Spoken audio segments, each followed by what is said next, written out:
And now, it's time for another Dice Tower review with Tom Vasel.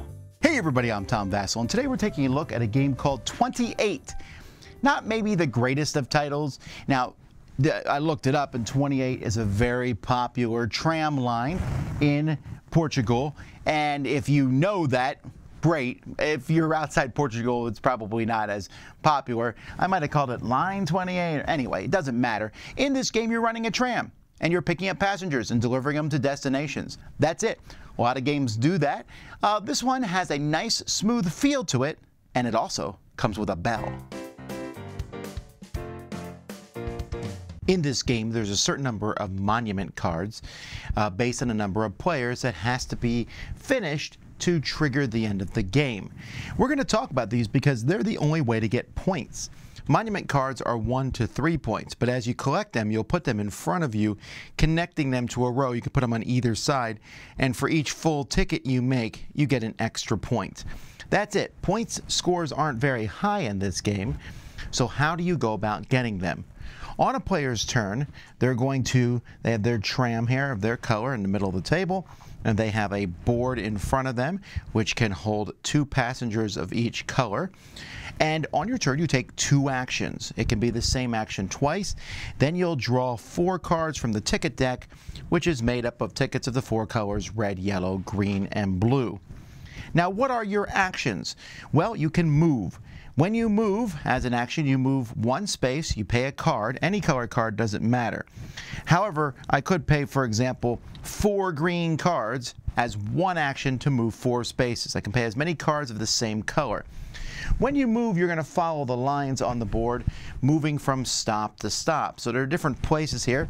These are stops where you're going to pick people up, and then there are the different museum spots on the board, and then there are these special areas that you can go to. If there is a stop where you pick up passengers and it's completely empty, then you can move through that stop when you're moving and ignore it. Now, when you move, you have to follow the paths. You can, for example, I can go from here to here. I can go from here to here. I can go from here to here, but I cannot go from here to here because if you notice that the track doesn't bend that way, I would have to go to here and then come over in this direction. So that's pretty obvious from the way the board is made. Now, someone might be in the spot you're going to. You can only have 1 tram on a track at a time, so when that happens, you get to ring the bell. Ringing the bell is more symbolic than anything else, but it basically says, get out of my way.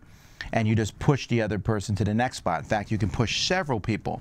However, every time you push somebody, everyone involved in the pushing gets to draw a ticket card.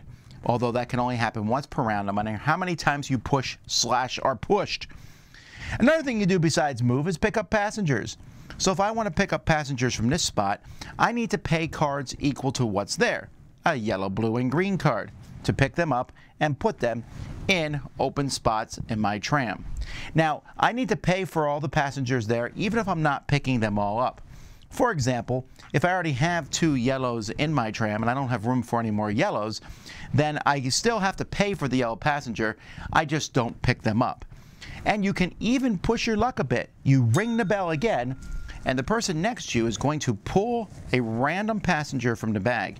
And if you can pay a card for them, you can pick up that extra person. If you can't pay a card for that person, well, then you don't get to pick up anybody at that spot. Although you can remember that you can always trade in multiple cards of 1 color for another. So while that's expensive to pay 3 reds to use a blue, sometimes you're going to do that. The third action that you can take is you can finish and deliver people to one of the monuments. These cards up here show you what colors are needed at what monument, and you'll also notice that there's markers on the board just to keep track of where the monuments are. So if I go here to this T-Bellum, if I drop off a red, blue, and green and discard them, put them to the side of the table, then I get to keep that card. Then the person next to my right is going to draw 3 people from the bag and put them in an empty spot. This is the only way that pickup spots get filled up. And then a new card is put there, and we'll move the cone to that new spot. The fourth action that you can take out of the 4 actions is on these 4 spots. You can spend 3 cards of the matching color, red, blue, yellow, green, to get a bonus on your board.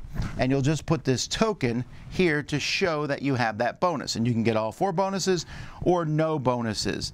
The bonuses are going to be different colors on different player boards, but they are. This one here lets you now have an extra 2 passengers of every color. You can have 4 of every color. This one here, when you pull the extra passenger from the bag, they pull 3 and you pick 1. This gives you 1 free move every turn, so it doesn't take an action, you just get a free move. And this one here gives you an extra action, so you have 3 actions instead of 2. This will continue, as I said, until the monument card deck is depleted. You count up your scores, and whoever has the most points is the winner. I really like the trams, I like the board, I really like how this game looks. Okay, let's start off with the biggest problem, and that's the fact that they use these passengers that are red, yellow, green, blue, which doesn't really help for folks who are colorblind. And even on the cards themselves, the only differentiation here between, for example, a blue and a green is this number at the bottom. That's kind of a weird thing that they did.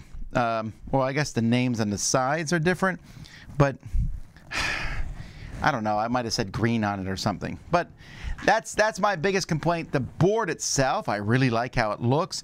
In fact, it's a 2-sided board. You use the one side for 2 to 3 players, the other side for 4. There's a few less roads on the 2 to 3-sided board.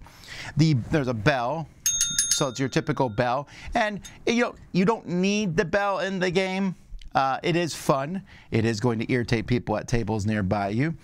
These boards are nice. It took me forever to figure out like what these were.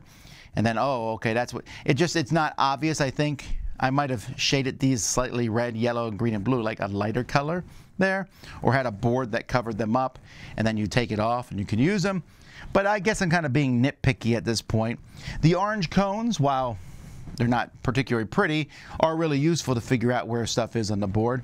So for the most part, I was pretty happy with the components for this game. My favorite thing, actually, is I really like at the different spots where the stops are, you can see the light and it's lit up in the dusk. I don't know what there is. There's just something about that that I like. I imagine there's a few people out there who, as soon as they heard that, were a little turned off from the game. But I would encourage you to not be. Yes, I get it. Bells can be annoying, especially if they're happening at a game that you're not in. But you don't have to use the bell. It's just kind of there as a symbolic thing, and I kind of like it. It's not rung the whole time. It's just rung when you push somebody or when you decide to kind of push your luck and pull an extra passenger from the bag. This is a smooth game. Take 2 actions, draw 4 cards. There's no hand limit. You can have this huge hand of cards, which can let you make really fast moves across the board, but you're also pushing people, trying to grab passengers before other people, navigating. I really like the movement in this game. I like how you just can't make a hard left against a curve that's not there. So it's kind of a fun way to move these trams.